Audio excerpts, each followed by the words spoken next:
월세를 받는 임대인은 보통 1년치 월세 정도 보증금을 받아두기 때문에 임차인이 한두 달 정도 월세를 안 내더라도요, 임대인은 뭐 보증금에서 까면 되지 이렇게 생각하시고 임대인이 뭐 바로 법적 조치를 보통 잘 안 하십니다. 그런데 월세를 안 내는 임차인에게 임대차 해지한다고 하고 인도소송하고 하면 임대인이 승소는 하겠지만요, 소송에서 판결 받는 데까지는 시간이 많이 걸리기 때문에 문제가 있습니다. 네. 모든 소송은요, 소장 넣고 판결 받는 데까지 최소 6에서 7개월 정도가 걸리고요. 그것도 1심 기준이고, 1심 판결에 대해서 항소해서 2심 가고, 또 2심 판결에 대해서 상고해서 3심 가고, 하면 몇 년이 걸리기도 합니다.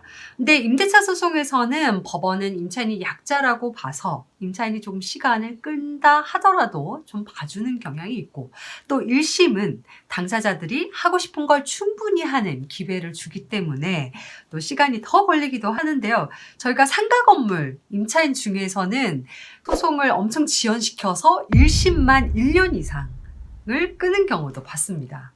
그래서 임차인이 월세를 2달 이상 내지 않으면요, 보증금이 있다 하더라도 보증금 다 까먹은 다음에 소송하면 절대로 안 되고요. 임대차 계약서에 적힌 대로 2~3달 밀리면 임차인에게 임대차 계약 해지한다 이렇게 통지하시고, 그래도 임차인이 월세 안 내고 그러면요, 바로 소송을 해야 합니다. 그렇게 바로 소송하더라도 판결 받아서 실제로 임차인 내보내는 집행할 때쯤에는요, 보증금 다 까먹고 몇 달치 월세 정도 또 못 받거든요, 보통. 그래서 보증금 다 까먹을 때쯤 그러면 소송하면 어찌 되겠습니까? 1년치 이상 월세 못 받고 임차인 내보내는 막심한 손해를 보게 되겠죠. 그래서 이제 1년 전에 저희들이 술주법에서 임차인 월세 연체하면 언제 소송해야 할까요? 라는 제목으로 방송한 적도 있습니다. 네. 오늘은 특별한 경우에 임차인에 대해서 소송하고 2개월 만에 내보낼 수 있는 방법에 대해서 방송을 하려고 합니다. 명도 단행 가처분 들어보셨나요? 이걸 실제 사례로 설명을 드릴 건데요. 일단 표현 한번 짚고 갈게요. 명도 단행 가처분 뭐냐면 이것도 가처분이에요. 임시처분이고, 명도한다라는 건 깨끗이 비워서 인도한다, 넘겨준다라는 건데, 소송이 길고 길게 진행이 되니까 그 전에 임시로 빨리 일단 내보내놓고 본격적으로 다투자 라는 겁니다.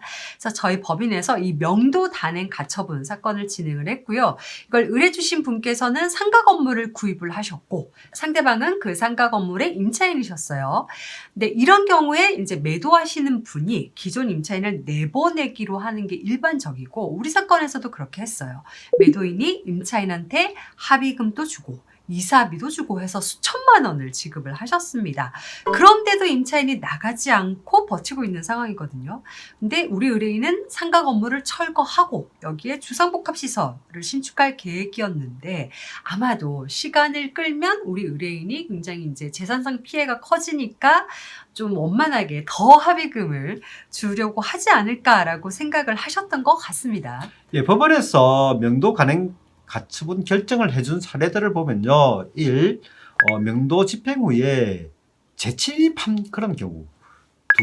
2. 한두 세대 명도 거부로 말미암아서 재건축 사업 전체가 다 지연되는 경우. 3번째, 명도를 둘러싼 분쟁 중에 합의가 되고 합의금까지 다 받았는데도 명도를 거부하고 있는 경우. 4번째, 건물주가 장래에 건물 이용 계획을 이렇게 하면서 임차인에게 이제 한시적으로 건물을 사용하도록 했는데, 임차인이 당초의 건물 이용 계획에 따른 명도 요구에 대해서 불응하고 있는 그런 경우에 법원에서 명도 단행 가처분을 결정해 주었습니다. 저희 의뢰인의 경우가 바로 아까 그 3번째, 분쟁 중에 합의가 이루어지고 합의금을 받았는데도 안 나가고 있는 그런 경우에 해당하기 때문에 명도 단행 가처분 신청하고 불과 2달 만에 명도 단행 가처분 결정을 받을 수 있었던 겁니다. 네.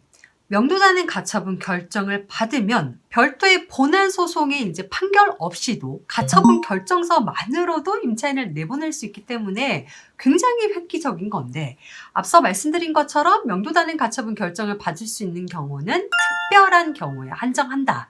라고 말씀드렸어요. 그래서 일반적인 경우는요, 명도단행 가처분 결정을 받을 수가 없고, 본안 소송인 명도 소송의 판결을 받아서 내보낼 수가 있는 건데요. 그래서 임대인은 임차인과 임대차 계약을 체결할 때 재소전 화해를 하기도 합니다. 재소전 화해는 당사자가 서로 합의한 내용을 적어서 법원에 내면 법원이 화해조서라는 걸 작성해주고, 이 화해조서는 법원의 판결, 그러니까 확정 판결과 같은 효력이 있다 라고 하시면 되고, 판결과 같은 효력이 있다는 거는 판결처럼 재소전 화해 조서를 가지고 집행을 할 수 있다라는 뜻입니다. 그래서 재소전 화해는 주로 임대인들이 많이 활용을 하시는데, 주로 적으시는 내용이 월세가 2, 3회 지급되지 않으면 임대차 계약 해지하고 건물을 즉시 인도한다 라고 적고, 그 외에도 임대차 계약 만료 시에 원상복귀해야 된다든지 아니면 필요비나 유익비는 일체 청구하지 못한다라는 내용을 넣기도 합니다. 재소전 하에를 임대차 계약을 하면서 받아놓으면 임차인이 월세를 2, 3개월 정도 내지 않고 있으면 소송할 필요 없이 재소전 하에 조서를 가지고 바로 집행을 할 수가 있으니까요. 돈 아끼고 그러니까 비용도 시간도 아끼지만 아끼고. 시간을 엄청 아낄 수가 있어요. 네. 재소전 하에에 대해서도 저희가 술술법에서 다룬 적이 있기 때문에 그때 영상을 저희가 위에 걸어 놓을 테니까 임차인 월세 연체 시 소송하지 않고 해결할 수 있는 방법이라는 영상 참고해 주시고요. 예, 이상으로 술술법이었습니다. 슬슬 고맙습니다. 감사합니다.